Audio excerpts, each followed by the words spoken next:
Hi, I'm Sister Unity, and I want to talk about something that's going to be on the ballot this November in California.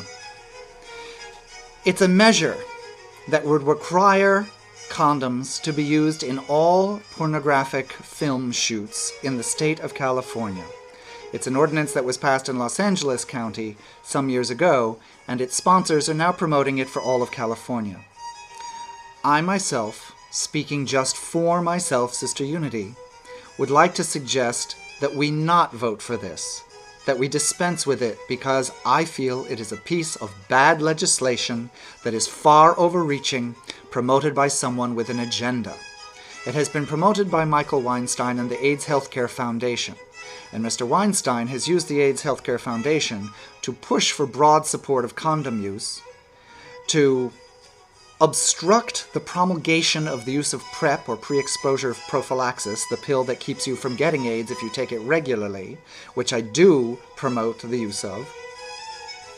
And he was the backer of this legislation when it was passed in Los Angeles. So he is the one putting it on a state ballot. And knowing what other things that he has put forward, like using the AHF's funding to put forward and create an organization behind a measure in Los Angeles that would halt all large-scale luxury housing developing, I wonder about his agenda in putting this forward as well.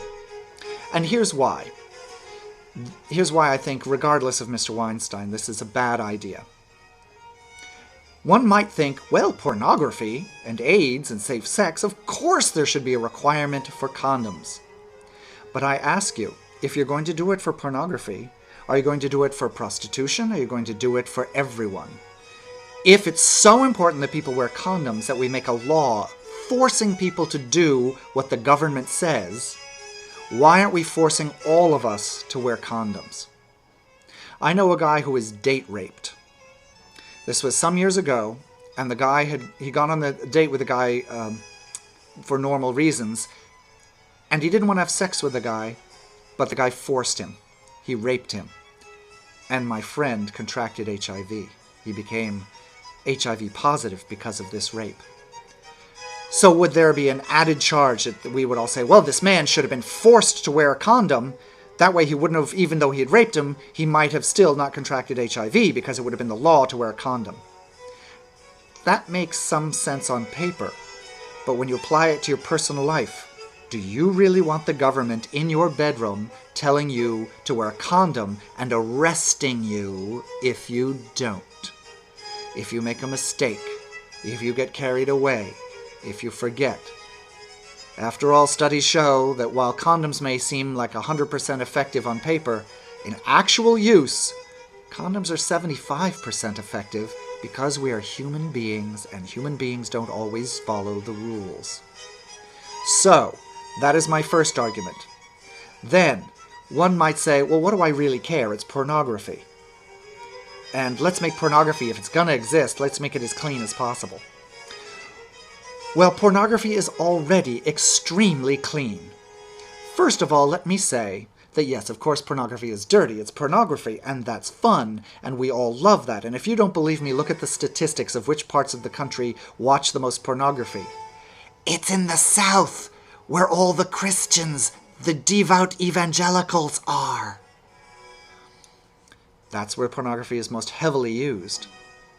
In fact, Victorian England, while being the most upstanding and moral period in English history, was also the greatest period for the promulgation of prostitution. So we know this. People do sexual things that they're not supposed to. So I say pornography is a First Amendment right. It is a free expression of our sexuality and the creation and indulgence in our sexual fantasy life. Just like regular film is, in one part, like superhero films or rom-coms, they're a fantasy that we indulge in. Oh, wouldn't it be great if things were like so romantic like they were in Sleepless in Seattle? Pornography is this for us sexually, and there's nothing wrong with that. I say sexuality is part of nature, is part of how we were made by the transcendent concept of your choice. And so it is to be welcomed, embraced, and taught so that it is done with love and care and joy. And part of that teaching is to indulge without shame or without guilt. So what does this have to do with pornography and condoms? I believe that it is okay to make fantasy films in which free, raw, wild sex is displayed. But I will tell you this, because I live in Los Angeles, and I've known plenty of people in the pornography industry. We do fundraisers. We sisters do fundraisers with them. We meet them. We minister to everyone equally. Some of our sisters have even been in pornography. It's about the joy of nature. So knowing a bit about the pornography industry, I know this. It is one of the most controlled, the most regulated, and safe environments that you will find anywhere around sex and sexuality. Pornography stars are tested for HIV and other STDs extremely regularly, far more than any other sector of our population. They are rigorous about this.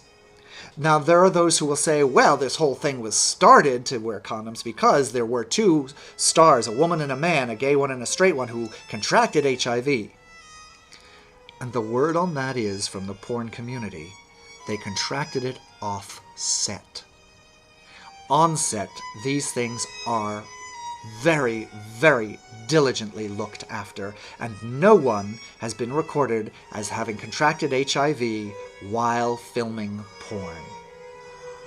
If that's the case, then why are we poking a $4 billion a year industry and driving it into Texas and Nevada and Arizona and Florida, where large parts of it have already settled?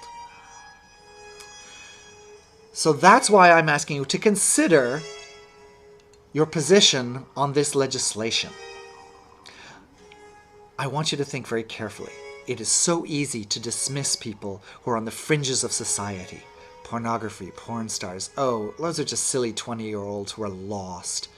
Sex should always be done in a relationship. Sex should always be done with love. A therapist who had been practicing for well over 2 decades once told me, sex is how grown-ups play. And if we do it carefully, and we do it diligently, and we do it with a lot of attention to safety, as they do in the porn industry, then why not display the full range of sexual human behavior and allow artists, yes, I call them artists, to make the stories they wish to make and indulge us in our fantasies? That is my argument about this piece of legislation. Thank you so much for allowing me to go on about this, and I hope you will consider this position. Bless you. Bless your sex. May it always bring joy to you, and may you always bring joy to your partners.